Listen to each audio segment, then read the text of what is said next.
আসসালামু আলাইকুম ফ্রেন্ডস, কেমন আছেন? আশা করি ভালো আছেন। শুক্রবারের সকালটা শুরু করলাম আজকে পান্তা ভাত, আলু ভর্তা, ডিম ভাজি, সাথে কাঁচা পেঁয়াজ দিয়ে।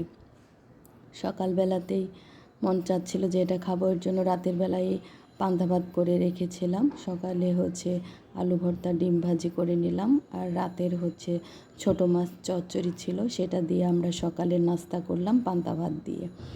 আর এদিকে বাজার থেকে আনা হয়েছে লাউ শাক, তারপরে কলার মোচা, মিষ্টি কুমড়া আর চাল কুমড়া, এগুলো নিয়ে আসতে বলা হয়েছে। লাউ শাক ভর্তা করব, ভাজি করব, এর জন্য শাক আনা হয়েছে। অনেক দিন যাবৎ শাক খাওয়া হয় না। আর কলার মোচাটা ভাজি করব দুপুরে খাওয়ার জন্য। এখানে সব কিছু আমি সুন্দরভাবে রেডি করে নিব।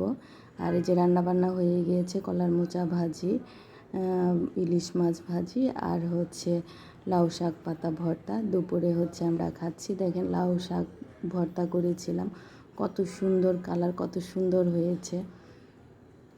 তো এটা দিয়েই আমরা আজকে দুপুরে খাবার খেয়েছি, এমনি কোনো তরকারি রান্না করিনি। তো আমার চ্যানেল যদি ভালো লাগে অবশ্যই সাবস্ক্রাইব করবেন, শেয়ার করবেন। এই যে দেখেন আমি খাচ্ছি। আর এটা সেই মাছ ভাজি পাতা দিয়ে করেছি। এই দুটো রেসিপি আপনাদের আমি দেখাবো, এখন দেখাইনি। লাউ শাক ভর্তাটাও দেখাবো, আর পাতা দিয়ে মাছ ভাজিটাও আপনাদের পরে আমি দেখাবো। এখন জাস্ট আমরা আজকে কি খেলাম সেটাই শুধু আমি আপনাদের দেখাচ্ছি। তো সবাই ভালো থাকবেন, ধন্যবাদ সবাইকে। এই পাতা দিয়ে মাছটা দিয়ে মেখে খেলে কতটা যে টেস্ট ছিল বলার মতো না। তো এটার সম্পূর্ণ ভিডিওই আপনারা পরে দেখতে পারবেন।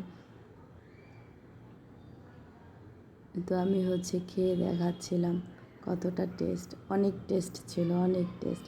তরকারির প্রয়োজন হয় না, ভর্তা ভাজি হলেই অনেক।